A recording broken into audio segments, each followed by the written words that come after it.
মৌলভীবাজার জেলার কোমলগঞ্জ উপজেলার মৃত্যুঞ্জা চা বাগান ইউনিটের সদস্যদের 2018 সাল থেকে বেতনসহ যাবতীয় পাওনাদি আদায়ের দাবিতে অবস্থান কর্মসূচি ও প্রতিবাদ সভা অনুষ্ঠিত হয়েছে।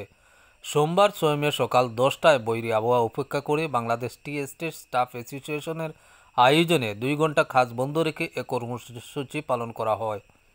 মৃত্যুঞ্জা চা বাগান ইউনিটের সদস্য মানিকুর রহমানের সভাপতিত্বে ও মোহাম্মদ কামাল হোসেনের সঞ্চালনায় প্রতিবাদ সভায় বক্তব্য রাখেন বাংলাদেশ টি এস্টেট স্টাফ অ্যাসোসিয়েশনের সভাপতি মোহাম্মদ জাকারিয়া আহমদ, সিনিয়র সহসভাপতি শেখ কাউসার আহমদ, সাধারণ সম্পাদক আলমগীর চৌধুরী, কোষাধ্যক্ষ সুরঞ্জিত দাস, সমাজসেবা সম্পাদক মাহমুদুর রহমান, মৃত্যুঞ্জা চা বাগান ইউনিট প্রতিনিধি সিদ্ধার্থ ভট্টাচার্য তরুণ, ইউপি সদস্য দনা বাউরি, বীর মুক্তিযোদ্ধা কুলচন্দ্র তাঁতি, দীপনারায়ণ পাল, নওশাদ আহমদ, আমিরুল আলম, আওয়ামী লীগ নেতা সুলেমান মিয়া ও দিলীপ ঘোষ সহ আরও অনেকে।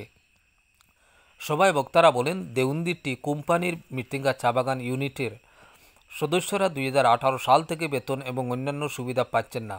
গত 7 মাস আগ থেকে গ্যাস পানি সরবরাহ বন্ধ রয়েছে। গত মার্চ মাস থেকে চা পাতার কল কারখানা বন্ধ রয়েছে।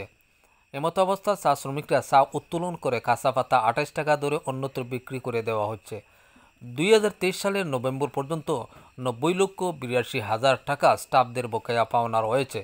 মৃত্যুঞ্জা চা বাগান ইউনিটির সদস্যরা বেতন ও অন্যান্য সুবিধা থেকে বঞ্চিত হয়ে মানবেতর জীবনযাপন করছেন।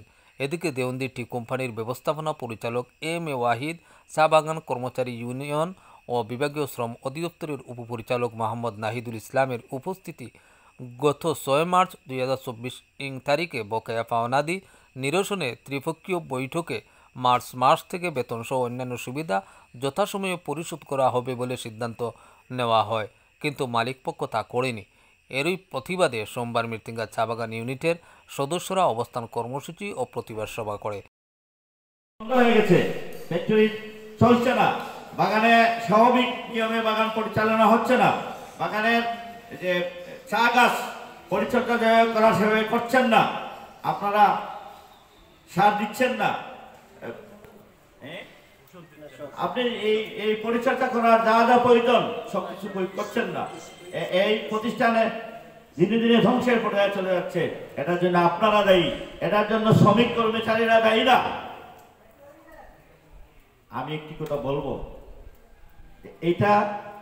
এই চা বাগান তথা এই প্রতিষ্ঠান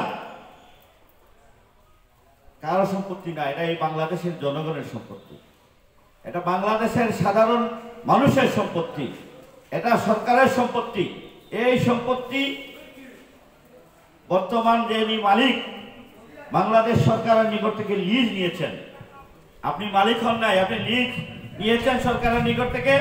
এখানে চা গাছ ফলাবেন, চা প্রোডাকশন করবেন, বিক্রি করবেন, শ্রমিক কর্মচারীদের ন্যায্য পাওনা দিবেন, আপনি মুনাফা করবেন।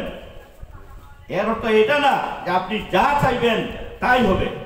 আমরা আজকের এই প্রতিবাদ সভা থেকে বলতে চাই, আপনি যদি এটা পরিচালনা করতে চালাইতে না পারেন, অতি সত্বর গণতন্ত্রী বাংলাদেশ সরকারের নিকট থেকে লিজ নিয়েছিলেন, আপনি লিজ ক্যান্সেল করে সরকারের নিকট হস্তান্তর করেন। আপনি সরকারকে বলেন, আমি পাচ্ছি না, আমার লিজ ক্যান্সেল করে দিয়ে আপনি সরকার এই বাগানের দায়িত্ব নিবে।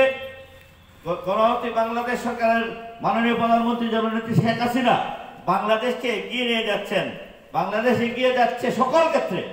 মৃত্তিকা চা বাগানও পিছিয়ে থাকবে না। অবশ্যই মৃত্তিকা চা বাগানকে এগিয়ে নিয়ে যাওয়ার জন্য সরকার, আপনি যখন সারেন্ডার করবেন যে আপনি চালাতে পারছেন না, আপনার দ্বারা সম্ভব না, অবশ্যই সরকার হস্তক্ষেপ করবে এবং অন্যান্য প্রতিষ্ঠানের মতো এই প্রতিষ্ঠানকে এগিয়ে নিয়ে যাওয়ার জন্য সরকার পদক্ষেপ গ্রহণ করবে। এবং আমরাও বাঁচবো, এই প্রতিষ্ঠানও বাঁচবে এবং এখান থেকে আমরা বাংলাদেশের মানুষ এই প্রতিষ্ঠান থেকে বিগত দিনে যেভাবে মুনাফা পেয়েছি, আগামী দিনে আমরা সেটা পেতে চাই। এই জন্য আমি